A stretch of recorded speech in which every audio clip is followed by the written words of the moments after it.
Welcome, everybody, to the very first Realtor interview on the Driven to Succeed Real Estate podcast. I'm Brett LaCoy, and I have a very special guest with me. He's my main man, Chris Weger. Chris, how's it going? I'm doing well, Brett. How you doing? I'm doing good. I'm doing good. So, this is our very first interview. Are you stoked to be here? Honestly, I'm a little nervous, but I did some push-ups in the parking lot, so I think I'm feeling pretty calm right now. Yeah. Perfect. Yep. Push-ups in the parking lot. I love it. So one of the things that we're starting out with this podcast is we're asking you guys to bring in a prop or something that inspired you to get into real estate. And I'm seeing on the table there a couple keys. Yes. Chris, tell me a little bit about these keys. What do they mean to you? You know, these keys actually mean a lot to me, Brett. These are the keys to my first home. And, it's actually the reason why I got into real estate. It's why you got into real estate, was to buy your first home. That's correct. Yeah, I wanted to buy my first home, be my own real estate agent. So, I became licensed and jumped right in. So you became licensed and jumped right in, and then you were like, after my first house, I'm just going to keep going with this. Yeah, it's kind of a funny story, to be honest with you. I was looking at homes because I wanted to house hack. I was always interested in investing in real estate. I didn't know where to start. I didn't have a lot of money saved, so I thought house hacking would be the best way to start. Right. Yeah. Right. Yeah. So I started off looking at homes with a real estate agent, and I asked the guy. I said, "Hey, what does it take to become a realtor?" And he let me know, and I said, I could do that. I think I'm going to become my own real estate agent and buy my first property. He kind of chuckled a little bit because as a realtor, you kind of hear that sometimes or every so often. And and then I just did it. Right. Was he chuckling because you thought that real estate was easy to break into? Or like everybody I feel thinks, oh, just be a real estate agent. It's so easy. But it's not. No. We'd have to ask him why he was chuckling. But, it could be a number of reasons, Right. Yeah. Well, that's awesome. So you wanted to start house hacking. So you bought your first home. And how did you kind of house hack that? So I kept running the numbers on duplexes, So if you can move into a duplex and pay off most of your mortgage, that'd be the ideal situation. What I wanted to do was move into a single family with my own area with multiple bedrooms and actually board the rooms, rent them out. Okay. So actually what I'm doing is cash flowing on a property while I'm living in it. Sure. Okay. So it's essentially you're renting out rooms to people in your house, and you're the landlord, and you're cash flowing off of a single family. So what you're telling me is that you don't need to buy a multifamily to house hack. Correct. It's a little different, doing the single family route. But honestly, the numbers are just, your return on investment are just out of this world. And they always have the landlord watching them. And I'm always watching them. The house is run pretty smoothly since I'm living there. And No, that's awesome. Yeah. That's awesome. So talking about house hacking a little bit, one of the questions I have here is, what are some areas that you specialize in when it comes to real estate? I probably one area that I specialize in the most would be relating to my clients, because I specialize in multifamily investment properties, first-time investors, first-time home buyers, So I can relate with all of my clients because I've been there. The emotions, it's extremely emotional. There's a lot going on, a lot of stress. And my clients, I really understand what they're going through. So I can relate with them. And that's probably my strongest quality that I have, that I specialize in. So being able to relate to people, because, you're investing right now. Spoiler alert, we're buying a house right now, right? Yeah. We are buying a duplex in Northeast Minneapolis at this moment. So I'm pretty pumped about that. Yeah. So you're always in it. You're not just representing the person that is buying the house. What about selling? Do you do any selling or anything like that? Do listings? No, I do listings. I work with buyers. I work with everyone pretty much, You'll work with anybody. I work with anybody, I really like multifamily, and I really like working with first-time homeowners too. Awesome. Yeah. Awesome. Very good.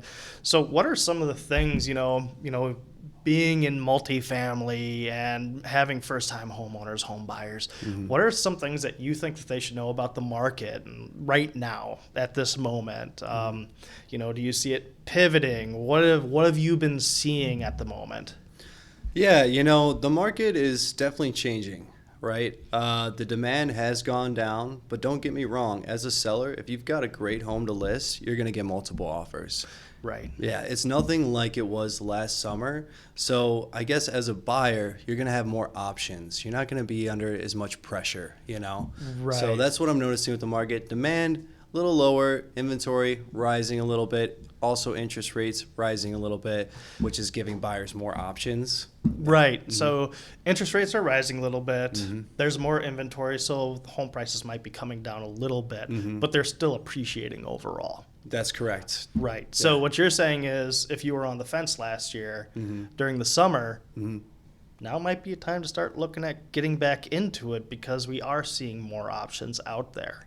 Yeah, no, I agree with you. I mean, last summer people were bidding 20, 30, 40,000 over, right now I'm seeing a lot more negotiating happening, and people are getting into the homes that they want, and they're not getting beat out by these cash offers or these investors that are just going nuts, I guess. Right, that are just going nuts, buying high and hoping that, everything's going to catch up with it eventually. Yeah.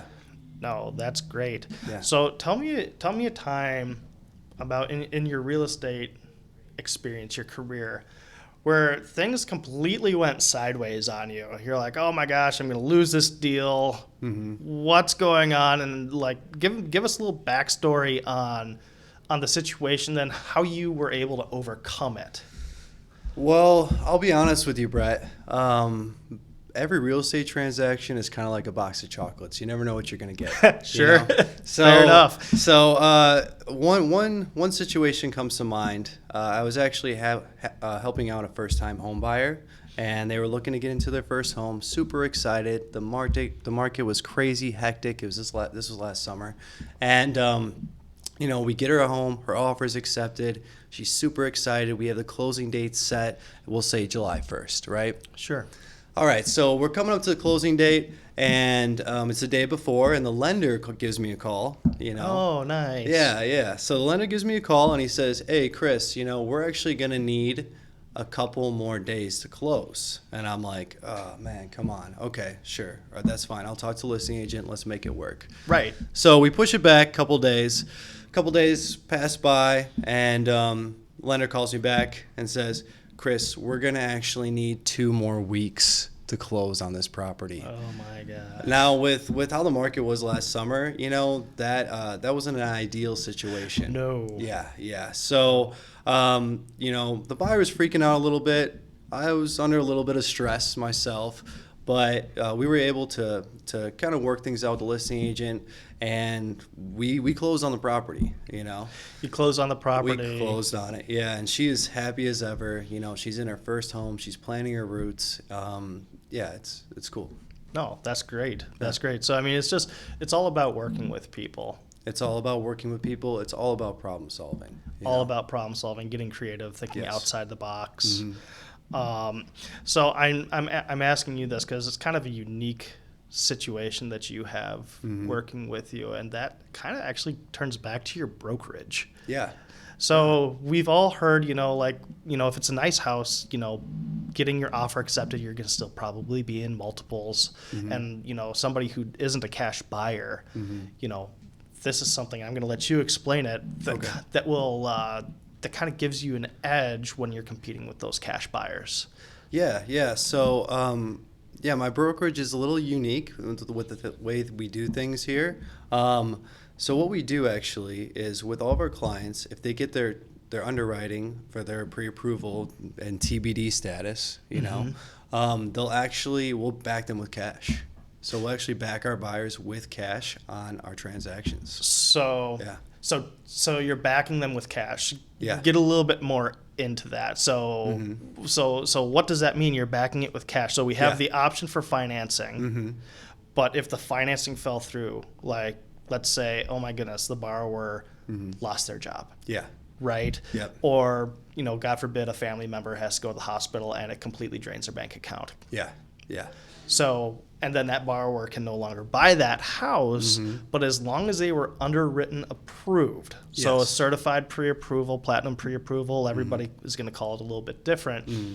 Your brokerage is going to come out and they're going to say, well, that's okay. We're telling the seller, you know what? If they can't make it, we'll buy it from you. Exactly. And nobody's doing that right now, so that's what sets us apart. The guys in my brokerage and our owners, they really care about their clients, and we're doing everything we can to make the sale happen for them and make them happy.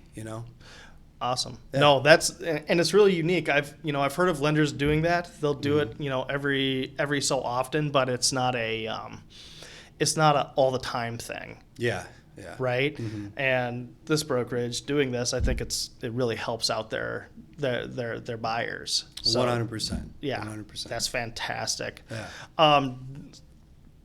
Do you have a favorite real estate story that you could tell us about? A favorite real estate story. Yeah, I guess my favorite real estate story would be, I had a buddy looking for a home. He wanted to be a homeowner. He just had a kid. He didn't think homeownership was in the cards. Sure. I related with that. I didn't think homeownership was in the cards for me at the point in time I purchased my home, but it happened. So I let him know. I said, hey, Derek, you want to buy a home? If I can do it, you can do it. Right? Right. So we hooked him up with the right lender. We made everything work out, and he's able to purchase his dream home in as crazy of a market as it was last year. And he's living there with his family, just living it up, having the time of his life. He loves his home, and I say that's my favorite real estate story because it starts off with someone believing they can't do something and ends up with them owning the home of their dreams. Right. So Yeah. they were really lucky. They were able to get a one and done. This is probably the forever home. Yeah. It could be.